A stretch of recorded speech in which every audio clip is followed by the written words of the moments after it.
Olá, turma do primeira série do MED Santa Rita, com prazer que falo com vocês, professor de Geografia, e hoje nós vamos falar sobre vegetação do Brasil. Esse tema é bem interessante, eu adoro falar sobre esse tema, principalmente falar do nosso país, esse país maravilhoso. Porém, gente, como nós já vimos em aulas passadas sobre os climas brasileiros, os tipos de chuvas, tá? Nós temos que entender que a vegetação nada mais é do que um espelho do clima. Vegetação é um espelho do clima, né? Essa ideologia, esse pensamento, porque realmente está associado o seu clima com a sua vegetação. E a gente vai entender a partir de agora, tá certo? Ó, dois aspectos importantes para que nós possamos entender sobre as vegetações do Brasil. Aqui, ó. Cadê? Isso. Clima, e aí quando eu falo clima, eu estou falando do clima equatorial, clima tropical, o clima semiárido, né? O clima de montanhas, os diversos tipos de climas, a forma pluviométrica. O que é pluviométrica, professor? A quantidade de chuvas, né?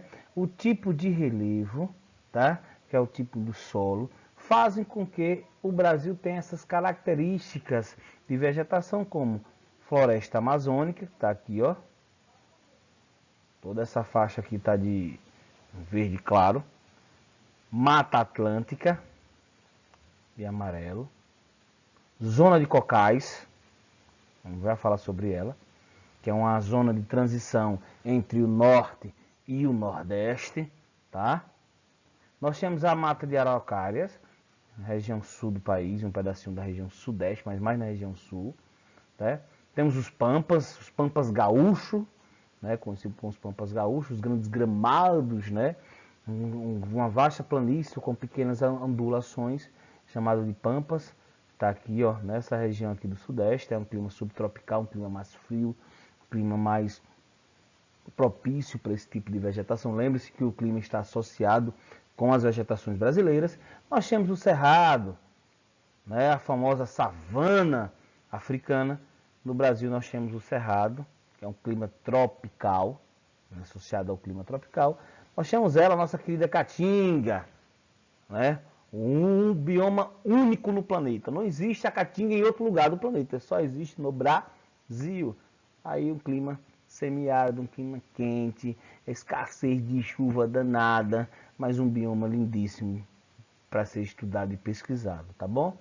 Nós temos o clima, nós temos, desculpa, a vegetação Pantanal, Mato Grossense, muita gente fala aqui, ó. Somente aqui sobre o rio Paraguai, né?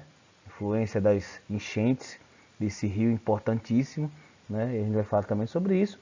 E a região com a vegetação litorânea, tá aqui, ó. Litorânea, litoral. Então, tá no litoral brasileiro, banhado pelo Oceano Atlântico, tá certo? E agora a gente vai ainda adentrar sobre essas vegetações lindíssimas no nosso país, tá bom? Vamos lá. A vegetação amazônica, a floresta amazônica, como é bem conhecida, ela está associada ela é uma floresta densa, que é uma floresta densa, uma floresta fechada, densa, tá? Uma floresta é úmida, que é o clima úmido, o clima equatorial, e é latifoliada. Professor, o que é isso, professor? Latifoliada. Latifoliadas são grandes árvores com as folhas grandes abertas para o quê? Receber o sol, a fotossíntese, fazer a fotossíntese e, é claro, a umidade. Então, todos os dias chove em algumas regiões amazônicas. Por mais que você tenha ali a linha do Equador, proximidade da linha do Equador, a proximidade ali do sol, da incidência dos raios solares, nós temos a umidade bastante forte nessa região, formando aí um processo, e também por ter bastante bacias sedimentares ou bacias hidrográficas nessa região, nós temos aí uma umidade, um processo de evapotranspiração, né, que vai evaporar, fazer a condensação dessa água, transformar estado líquido, gasoso, depois em líquido, e a gente vê aí toda essa área chuvosa nessa região das áreas mais chuvosas do Brasil. Por isso nós vamos ter essa floresta densa e latifoliada. Grandes folhas, tá? Grandes folhas abertas para receber a umidade e, claro, receber a incidência dos raios solares. ok? E aí nós podemos classificar a floresta amazônica em 3. Mata de terra firme, tá aqui. Mata de várzea e mata de gaipó. Como assim, professor? Como identificá-la? Observem aqui como é o relevo, tá? Tanto do norte como o lado sul da floresta amazônica, ó, relevo bem interessante, tá? E esse relevo interessante, nós temos aqui uma bacia sedimentar, nível da água dos rios, tá? E observem que essa parte que está de vermelho, que é nessa faixinha vermelha, nós temos aqui o que? A mata de terra firme, ou seja, não tem água, ou quer dizer, não há, a enchente não atrapalha, não vai até lá, né? Não atrapalha, a palavra não seria atrapalhar, a enchente não chega até a terra firme, recebe muita chuva muita água da chuva, tá? Porém, está em terra firme. Já a mata de várzea, ó, trocar aqui, essa daqui, ó, mata de várzea, é esse pedacinho aqui, ó, que quando há enchente dos rios, ela recebe aqui, ó, ela fica, todo esse solo aqui fica submerso, só em época de enchentes desses rios, tá? Em época que não tem enchente, ela fica ali praticamente como uma terra firme, por um período do tempo, do ano. Mas quando há enchente, ela fica, grande parte dessas árvores ali, das raízes, fica submersa, tá bom? E aqui por último nós temos ela, a mata de gaipó. Essa mata de gaipó, ela é aqui, ó, essa vegetação, ó, que está coberta, que suas raízes estão cobertas pelos rios, aqui é o rio Amazonas, tá? Essa representatividade. E aqui é uma bacia sedimental. Observe que as bacias sedimentares eles estão sempre nas depressões dos relevos. Ele sai das partes mais baixas, das partes mais altas para as partes mais baixas. Então a chuva quando bate aqui, ó, sai levando seus sedimentos para a parte mais baixa, por isso que leva o nome de bacias sedimentares, porque recebe a sedimentação das partes mais altas para as partes mais baixas do relevo. E aí nós temos essas 3 características dessa floresta belíssima, que é a floresta amazônica, um dos maiores biomas, né, um dos mais importantes biomas do planeta, com uma diversidade absurda. E ela é tão importante, a floresta amazônica, que é chamada também de floresta equatorial, floresta pluvial, tá? Ela é tão importante que no Brasil, o país Brasil, por estar localizado na latitude dali da linha do Equador, é o único país que não tem deserto. Todos os países que estão ali nessa linha, na faixa da linha do Equador, tem uns desertos, como o deserto do Atacama, deserto do Saara, entre outros desertos, tá? Mas o Brasil não tem deserto, por que, professor? O Brasil não tem deserto por conta da influência da floresta amazônica, dos famosos, né, rios flutuantes, são aquelas grandes chuvas que caem nessa região e trazendo para o Brasil, para o restante do Brasil também. Tá bom? Vamos agora para a floresta, para a vegetação caatinga e o cerrado. Caatinga, eu adoro, já falei, volto a repetir, eu adoro esse bioma, não vamos se aprofundar tanto para o vídeo não ficar tão longo, tá? Bioma caatinga, nós temos aí a escassez de chuva, praticamente aí 500 milímetros anuais, tá? A floresta é arbustivas, né? Arbustivos são arbustos, né? Pequenas, não é uma floresta densa, são pequenas e principalmente xerofitas. Esse tipo de vegetação, elas são espinhosas. Por que elas são espinhosas, professor? Elas não têm as latifoliadas como a floresta amazônica, ou seja, ela perde toda essa folhagem para ficar toda espinhosa. É uma maneira de proteção da planta, mas também é uma maneira dela aguentar a escassez de chuva nessa região, tá? Já o cerrado, também conhecido também aí fora como as savanas africanas, são arbustos e galhos retorcidos de raízes profundas, recoberta por galhos grossos, poucas árvores de grande porte. Também observe que elas vão perdendo essa densidade. As florestas ao longo do Brasil, as vegetações, os biomas brasileiros, elas vão perdendo essa densidade, ou seja, essa quantidade de árvores ali juntas, aquelas florestas mais fechadas, por conta do seu clima. Elas vão se adaptando, tá? Elas vão se adaptando ao clima. E essa vegetação são importantes, esse tipo de vegetação, para a gente entender. Então, está aqui as duas principais características da caatinga, arbustivas, que são arbustos, e xerófitas, né? Que são também esse tipo de vegetação que é mais rasteira. As árvores são, praticamente não tem árvore de grande porte, são pequenos, né, arbustos em um canto, outro em outro, são bastante espinhosas, né, no seu decorrer, por conta da escassez absurda de chuva, mas é um solo rico também. Observem que quando o tempo está quente, está tudo amarelado. Você olha para uma paisagem, está tudo amarelado. Cai uma chuvinha, fica tudo verdinho, né? Então a caatinga, ela é um bioma riquíssimo, viu? No Brasil, na nossa região, e o único no planeta, tá bom?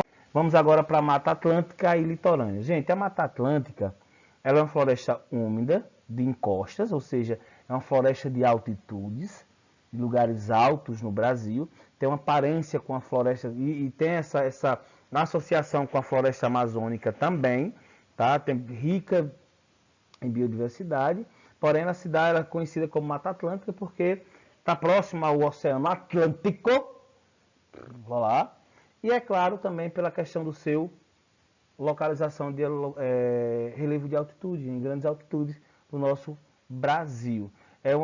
É próxima ao litoral, por isso que levam esse nome, tá? Eu estou falando agora sobre a vegetação litorânea, que é praticamente aqui a irmã, tá? Ou a co-irmã, como queiram associar, da floresta da Mata Atlântica. A Mata Atlântica está nas partes mais altas e a floresta litorânea está nas partes mais baixas, mais próximas às praias. As florestas litorâneas, ou a vegetação litorânea, floresta não, desculpa. A vegetação litorânea está próxima mesmo ao litoral, às praias. Já a Mata Atlântica está nas partes mais altas, nos climas de altitude do nosso país. E aqui nós temos os mangues, né? Esse tipo de vegetação, elas são aqui,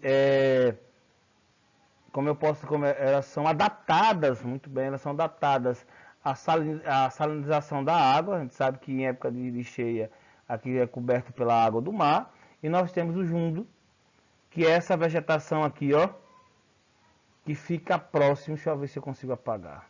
Isso, consigo. Fica próximo mesmo às praias aqui, aquele matinho, aqueles matinhos assim.